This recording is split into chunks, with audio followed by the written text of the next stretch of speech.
Hope you've been well. Been very well, thanks, Mike. I know there's been a lot going on. Could you just give us a brief update on what's been happening with AWE over the past month or so and how the three projects are coming along? Yeah, Mike, it's been going really, really well. I'll start from the north and we'll sort of work my way south. With Cebu, we've been working on the offtake and feedstock diversity. And what do I mean by that? For digesters to run, they run best with a diversity of feedstock, whether it be animal waste, whether it be commercial food waste. That's been developing very nicely. So we've been looking at the Cebu market, particularly in recent times, and diversifying into the resource area, for example. The other reason for this, very simply and quite frankly, is for further de-risking of the project to make sure we've got an enormous amount of diversity of waste to draw on as and when we need it. Similarly, with Mildura, we've been getting around developing our feedstock and offtake agreements and looking at that market. We've probably been a bit further engaged with local council and talking to them about some of their challenges with their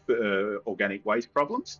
Particularly with Mildura, what's really exciting is that we've completed our conceptual engineering design, and now we move into the next level, which is moving into a more detailed design. So why that's really great is that we can now almost put a face to our vision on what we're trying to create. Cobram, just a little bit more developed. We're in that market. We're talking to the various stakeholders, developing and trying to understand further the potential for offtake and feedstock. A lot that you guys have actually been working on. I know you and the team have been assessing and looking at some really interesting ways to enhance the access to and use of carbon credits with the projects. Can you elaborate on what you've been doing in this space? Yes, this has been particularly exciting. Now, with carbon credits, know that we are a renewable energy company.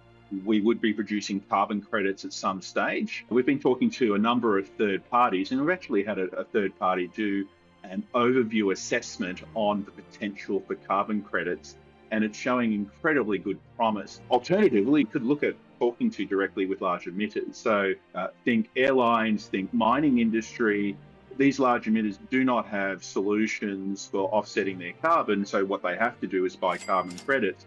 We can talk to them, and with our calculation over 15 years on how many carbon credits we could produce, we could pre-sell some of those carbon credits before we got started or work directly with them at a certain set price. This is exciting for them because it means they have a fixed price going forward over the years to come. So that's certainly been actually a very exciting development for us. Yeah, it sounds very interesting, obviously, from an AWE perspective, to be able to bring forward revenue and obviously cash flows as a result of that by forward selling those carbon credits.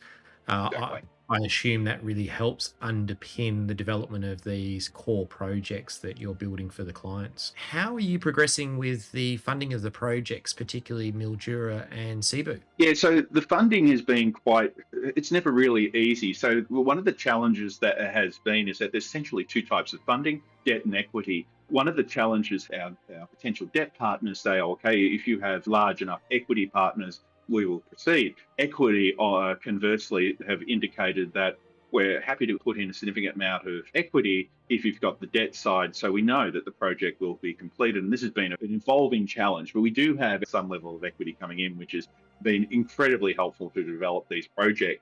However, now I can announce that we've actually signed a mandate with a fund to help with our debt structure. And this is extraordinarily exciting because this locks down one side of the coin, so then we can start talking about or developing the other side of the coin and really move these projects. I might also want to give you a bit of an update on what we're doing in Cobram and how this relates, because the people we've signed a mandate with is actually interested in all three projects to moving forward. And when we've now completed initial studies in Cobram, we're finding that the diversity of waste in Cobram and the location of Cobram and how it works and the challenge they face is really lining up to AWE's strategy and also commitment to the industry. And what does that mean? AWE started this to support regional communities, but yes, we are a business.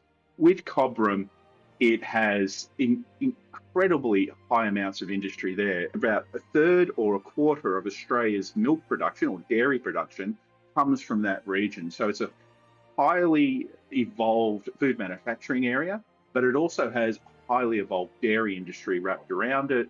Cobram's challenge, not being a large regional centre, is one, getting energy coming into Cobram. They have to truck heat energy, not just electricity, because remember that these guys are using boilers, so they must use gas.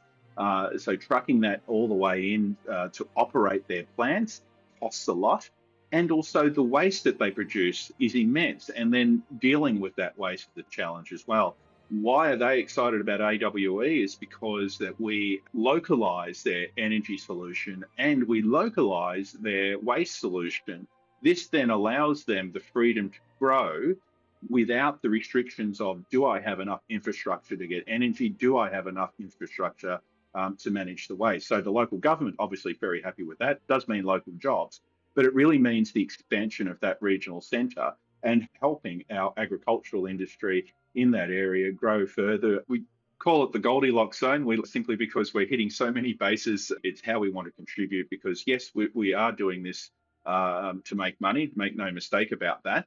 But we want to add an additional value to the community but there's so much potential there, and we're finding that hey, we can really make a difference here. So that's really great for us. That's great. Thanks, Stuart, for the update, and look forward to hearing more very shortly from AWE. Great, Mike. Talk to you in the next few weeks.